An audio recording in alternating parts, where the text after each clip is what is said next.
নমস্কার ভিউয়ার্স, আশা করি আপনারা সকলে ভালো আছেন। আমার ভিডিওতে আজকে সবাইকে জানাই স্বাগত।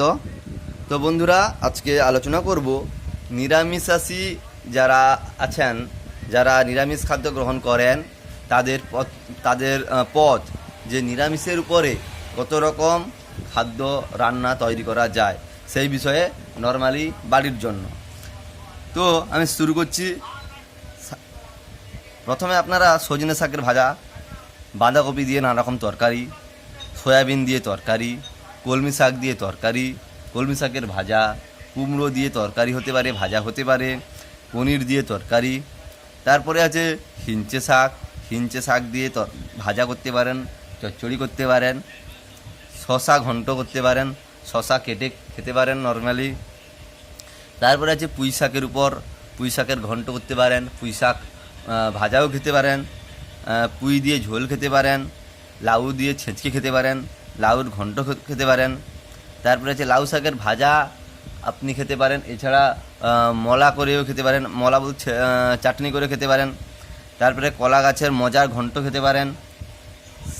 এরপরে সেচ ফুলকা, যেটা খুবই উপকারী, রক্ত তৈরিতে সহায়তা করে। সেচ ফুলকা, যাতে বলা হয় বাংলায় কুলেখাড়া, অনেকে সেচ ফুলকা বলে, কুলেখাড়া খেতে পারেন। ভোঁড়ার ঘন্ট, অর্থাৎ কান্দির নিচে যেটা ঝোলে লাল রঙের, সেই ভোঁড়া ঘন্ট খেতে পারেন।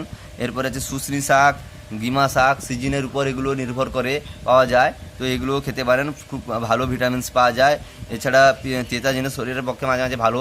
তো এছাড়া স্যালাড আছে, চিকেন শাক আছে, উচ্ছে ভাজা আছে, ডাল, আলু, পটল, আলুর দম, ঝিঙ্গা ঝোল, ঝিঙ্গা পোস্ত, আলু ভাজা, আলুর চাটনি, পটল ভাজা। তারপরে আছে মিক্সড ভেজ, বরবটি ভাজা, শুক্তো, বেগুন ভাজা প্রভৃতি আপনি খেতে পারেন, গ্রহণ করতে পারেন। এরপরেও যদি আরও আপনার প্রয়োজনীয় কিছু দরকার হয়, তাহলে চ্যাট জিপিটি কিংবা গুগল জেমিনিকে প্রশ্ন করলেই আপনারা প্রচুর পরিমাণে লিস্ট পেয়ে যাবেন, যেগুলোতে শুধুমাত্র বাড়ির জন্য নয়, আপনারা চাইলে অনুষ্ঠান বাড়ির রান্নার পদও নিত্য নতুন, যেগুলো নর্মালি হয় সেগুলো বাদ দিয়ে সম্পূর্ণ নতুন ধাঁচে বিশেষ পদ তৈরি করতে পারবেন। তো ধন্যবাদ সকলকে। এইরকম তথ্য জানার জন্য যারা আগ্রহী, তারা অবশ্যই ভিডিওটাকে সাবস্ক্রাইব করবে এবং আমার ভিডিওটাকে রেগুলার দেখতে থাকবে। ধন্যবাদ সকলকে।